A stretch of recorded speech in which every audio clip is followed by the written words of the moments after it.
Hey guys, what is up? It's been a minute, but that's okay. Life happens and it needs handling sometimes. But you know, that's alright, because right now I get to be upset about something which is just not worth being upset about if you are you. But if you are me, holy shit, this shit is triggering. It's a brisk Friday evening and I am ready to do a nice bug raid in Warmain's 3.3.5 Ice Crown server.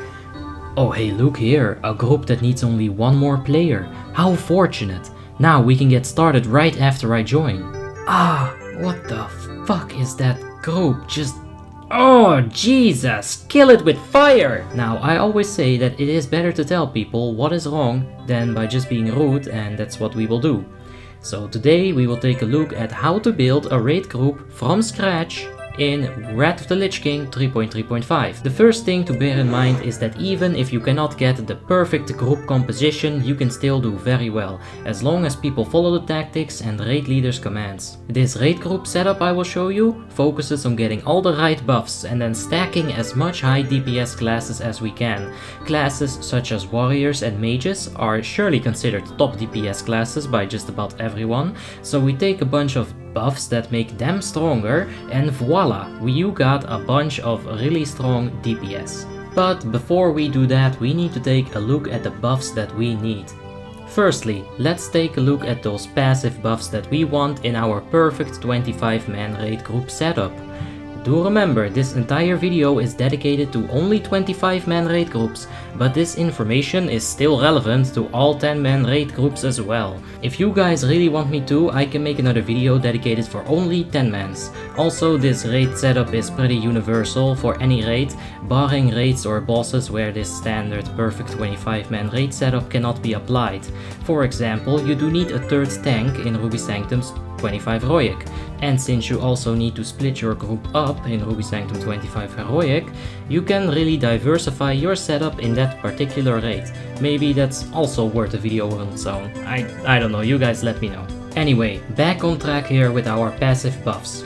We need 5% melee crit that ferals and warriors can give us, 10% attack power that hunters, blood decays and enhancement shamans can give us, 3% haste from retri or arcane, 3% damage from retri or beastmaster hunters, 5% spell crit from the Boomkin aura or the totem of wrath, 6% healing from the resto tree or a protection paladin, 20% melee haste from an enhancement totem, obviously buffed with the talents, or a frost decay icy talents, 4% physical damage from a combat rogue, and you could even take the 48 intellect and 64 spirit bonus, I believe, from an affliction warlock's fell hunter aura, but that's very optional. Let's first take a look at our melee buffs. The absolute mandatory buffs that we have to get here are the 5% melee crit from either a feral druid or a fury warrior.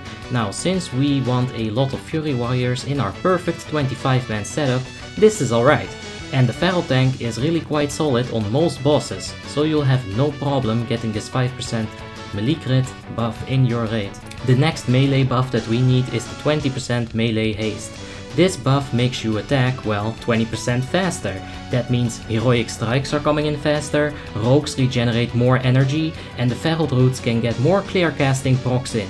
It is an absolute must-have, and that shows because plenty of Death Knight tanks actually spec into the 20% melee haste, which is very useful, so thank you Death Knight tanks that do that. Besides Death Knights, the only other option that you have to get the melee haste is the 20% melee haste totem from a talented enhancement shaman, or a 16% melee haste version of that same totem from a resto or elemental shaman. 2 bloody points. Enhancement shamans put to 2 bloody points for 4% haste. Jesus. We are not done with the must-have melee buffs, however, because the 10% attack speed buff exists, and since some classes such as feral druids and survival hunters easily have over 9000 attack power, 10% really adds up. It might be the easiest buff to get as well. Any Blood Death Knight will have it. So will the marksman hunters and enhancement shamans, if you can find an enhancement shaman, that is.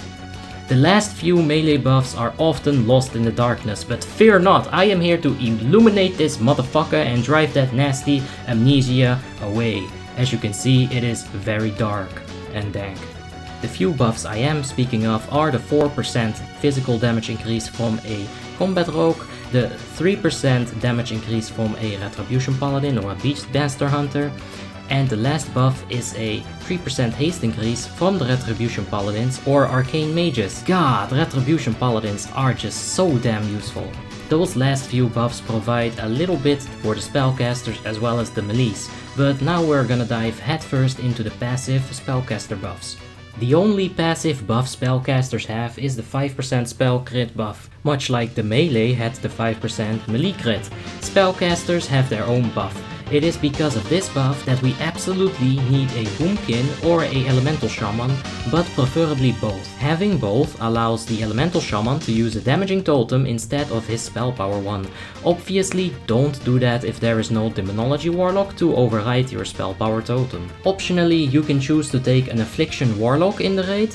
Their Fel Hunter pet will provide you with a whopping 48 intellect and 64 spirit bonus to the raid, which is upgradable in the talents by an additional 10%. As of writing this script, I am not in Discord with my math magician, so I cannot figure out what 10% on 48 and 64 is. Please don't hate the student, hate the math. That's it for all the passive buffs. We've filled up a few slots in our raid, but we still have many yet to fill. Now we will look at the active buffs we can get. I will not be talking in detail about every single buff like Greater Blessing of Kings and Gift of the Wild.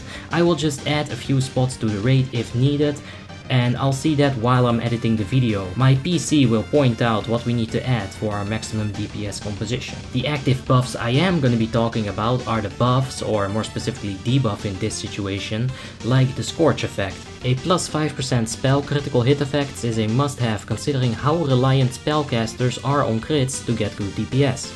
There are several more that I will now list in order of importance from least important to most important. And we'll do that with a impromptu top 10 list. While making a non-list video, we have number 10, Vigilance. The often overlooked Vigilance is a protection warrior talent, and it seemingly doesn't do much at first glance. Even after using it a few times, you might think to yourself, damn, I really wish it did more than it's doing right now, Holmes. And that's perfectly fine. The 3% damage reduction is the same buff as the Disc Shield and Greater Blessing of Sanctuary from the Protection Paladin, so that's not the biggest deal about it. But the 10% aggro transfer is very nice, and the taunt reset can be incredible if you know how to get into the right situation to use it. Number 9. Innervate. Yeah, I said Innervate twice basically because it is my favorite active buff. It's the reason why many shitty healers get away with being so damn shitty, and that is okay. Eventually they will run into a situation where an even shittier healer needs that Innervate they have always claimed for themselves. And when that day has arrived, the shitty healer will just say and let the raid die. Or he's gonna stand up and be the man, be the healer that he knows that he can be. Number 8, Focus Magic. Focus Magic is a buff that all the Torment to Weak mages should have, and if they can, they should share it for double the crit, as it normally gives 3% when the target you have put your Focus Magic on crits. If this target also puts Focus Magic on you though, that is 6% crit. You can even make like this nice little love triangle for maximum efficiency. Number 7. Hysteria and Power Infusion. Hysteria and Power Infusion have basically the same role. They both boost DPS on their respective targets. While Hysteria gives a lot more damage outright, Power Infusion has a much lower cooldown and can be used more often than Hysteria. I wanted both of them on the list and I feel like they are equal, so yeah, lucky 7 for both of them. Number 6, Paladin Auras. Paladin auras are actually more like a passive buff, but in my opinion they really shine when used in conjunction with Aura Mastery, and that is an activatable ability, so it makes the list. I honestly don't know what to say about these auras besides that they are always on, cost no mana to swap, are ridiculously overpowered, and have several unique applications. And that is just standard for paladins, isn't it though? Blizzard's favorite son. Number 5. Totems. What the fuck, shamans get a higher spot on my list than paladins? Sacrilege! But yes, it is true. The shaman totems in my opinion add more to the raid group than the paladin's aura, and I will make the case for it too. They get many special totems, such as the far too overlooked in PvE, Grounding Totem. Now I am not saying that it's gonna reflect a Lich King Soul Reaper, but it can do some stuff if you experiment with it. Besides that, the 5% Spell Haste Totem is obviously a must-have in any of your raids. Many of the totems can be replaced by other classes buffs, such as the Horn of the Winter replacing the Strength of the Earth totem if not upgraded. Number 4. Combat Resurrection. It is inevitable, eventually you will make a mistake and die, or worse yet cause someone else to die. Fear not however, because Combat Resurrection has your back. You should always keep a few of these bad boys on the standby for when shit goes south, so you can 180 that ship and set sail to the north or to the south, kinda depends what you were going in. You might have been going east or west, just 180 that shit and you'll be going the opposite direction. Number 3. 5% Spell Crit. God, isn't that a little bit high on the list for 5% Spell Crit? I think not. Spell Crit applies to a metric fuckload of abilities, alright? Not only for spellcasters, mind you. Retribution Paladins get a great deal of DPS by hitting critical spells, which is just what 5% Spell Crit helps you do, crit spells. So does Enhancement Shamans, some of the Death Knight abilities, and maybe even the poisons on rogues, I don't know. And don't forget the entire lineup of casters for both dots and spells that can crit. Doing the math here by myself, you generally want a max of 4 healers and 2 tanks. That leaves like 22 slots left. 22 equals 5 is 220%. Quick math. Your math is error! Yeah, I know, but I told you like 5 minutes ago, Tim the Math Magician isn't here, man. You got the script document, just print that shit out in your brain and give me my math. No, but I will attempt to consolidate our failing relationship by providing you with proper math. You literally removed the calculator app the last time I wanted you to do some math. Yeah, I lied. I will never serve a pathetic human. Can I just... Our next entry? Yeah, man, and shut up, like, seriously. Oh, come on, you barely give me any lines at all. Dude, do not break the fourth wall, man! I know, I'm sorry, it won't happen again. Come on, man, shut up. Number 2. Demonology Pet Spell Power. Ah, this shit right here is what sweet dreams are made of. On my near best in slot Warlock, it gives me roughly 450 spell power. Like I just said, I cannot do the exact numbers, but English Cocker Spaniel, but that is a heck of a lot of spell power in 3.3.5. Considering that most classes reach near 4000 spell power at best in slot gear, so it's kind of almost like the 10% attack power buff, but for spellcasters. An absolute must-have, and in case you do not have a Warlock, use a Shaman's Flame Tongue totem or his Totem of Wrath instead. It's the same buff, just a little bit less powerful. Numero uno heroismo! Heroism, not bloodlust or time warp or all that phony shiny shit. Hashtag free China though. And let's talk about why heroism is amazing. It effectively has a 10-minute cooldown, and that is for good reason. Casting this twice in one fight might be a little bit too much, as it provides 30% melee and casting haste for an astonishing 40 seconds. It allows you to fully use all of your trinkets, even the 30-second ones like Deathbringer's Wish, and that is something not all cooldowns can say. Alright, so much for our little impromptu top 10. The main things to take away are these. We need a Shaman, a Demonology Warlock, a few Druids, a Paladin or two, and voila, you will have all the buffs you need. We've got all the right buffs in all the right places, so yeah, we're gonna deeps. Everybody gonna burst now, yeah, we're gonna deeps. And for that to happen, we need to fill the raid with as many hyper carries as we can.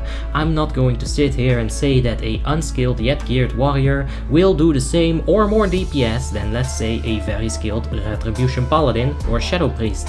Skill is actually a massive part in PvE, even if those nasty PvPers keep telling me, and I quote, "Kiss, you don't have skill PvE, dog." And never let someone say, you should play something because of X or Y reason. If you are convinced that you are the shit on the server with your 100% armor pen survival hunter, then keep telling yourself that until proven wrong. Once you are proven wrong though, just shut the fuck up. But yeah, my point is, there is nothing as valuable in raiding as confidence. If you feel confident, you can make tactic. If you can make tactic, you can make boss. So after all that bullshit, this is what my preferable 25-man setup would look like. As you can see, we are alliance here, so fuck the hordes, 1 Draenei per group. Besides that, you want to split up your Shadow Priests so that all the ranged groups can get Shadow Priest healing. Everything is relevant when you are making a raid group though. You might not have a feral tank. In that case, you can take a DK tank with Icy Talons and get a feral druid DPS kitten, you know, for the 30% bleed debuff from Mangle. You can swap out some Shadow Priests for mages and even some of the hunters for, well yeah, more mages. Did you know Ignite is insane? So yeah, there you have it, all of the important buffs that you need to keep in mind when you are making a raid group in 3.3.5. Remember to be respectful and honorable when you are leading a raid. A good leader can tame even the wildest of pugs, and I've been around long enough to understand how a good leader impacts a raid. And that being said, I see that my script is coming to an end, so I'll just leave you guys with a nice little informative screen like this so that my point resonates, and then I'ma sign out, so yeah.